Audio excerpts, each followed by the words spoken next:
Bonjour et bienvenue dans cette partie du MOOC consacrée aux exercices commentés.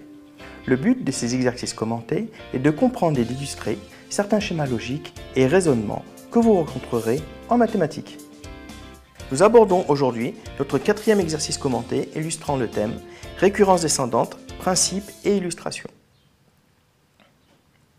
On veut démontrer que pour tout entier appartenant à 0n, une propriété P de P est vraie.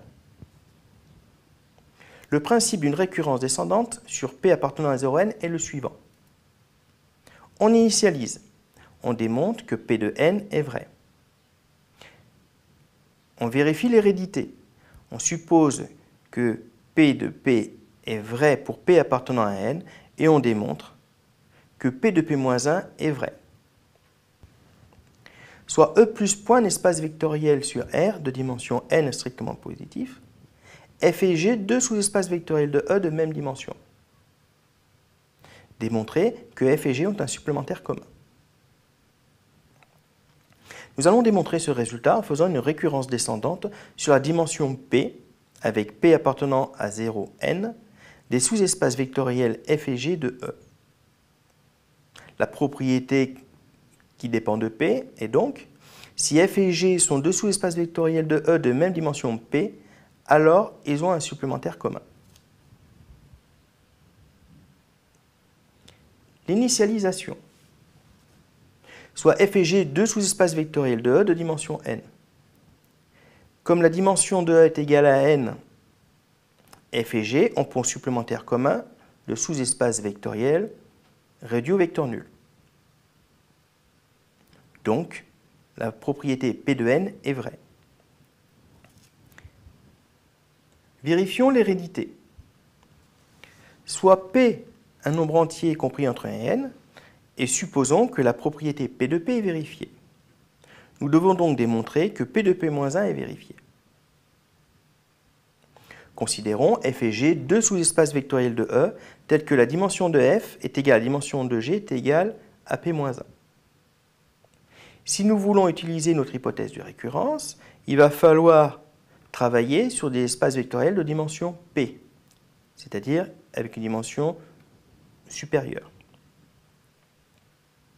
Si F est égal à G, alors dans ce cas, F et G ont un supplémentaire commun, puisqu'en dimension finie, tout espace vectoriel admet un supplémentaire. Il n'y a donc rien à démontrer. Si F est différent de G, alors F n'est pas inclus dans G et G n'est pas inclus dans F. Car si l'une des inclusions était vraie, comme les espaces vectoriels ont la même dimension, ils seraient alors égaux, ce qui est exclu par la disjonction des cas.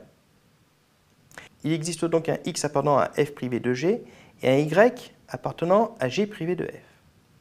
Nous pouvons constater plusieurs choses. Premièrement, dans cet exercice, nous avons omis les flèches de vecteurs. Vous avez l'habitude de travailler avec l'espace vectoriel et, comme vous avez pu le constater, au fur et à mesure, on ne met plus les flèches. Deuxième chose, cette situation, nous l'avons déjà rencontrée dans l'exercice commenté 3. Et là encore, nous allons considérer le vecteur x plus y.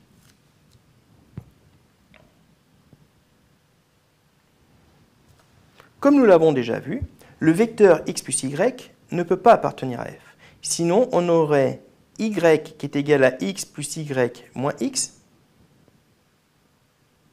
qui appartiendrait à f, puisque x plus y appartient à f et x appartient à f, et que f est un sous-espace vectoriel de E.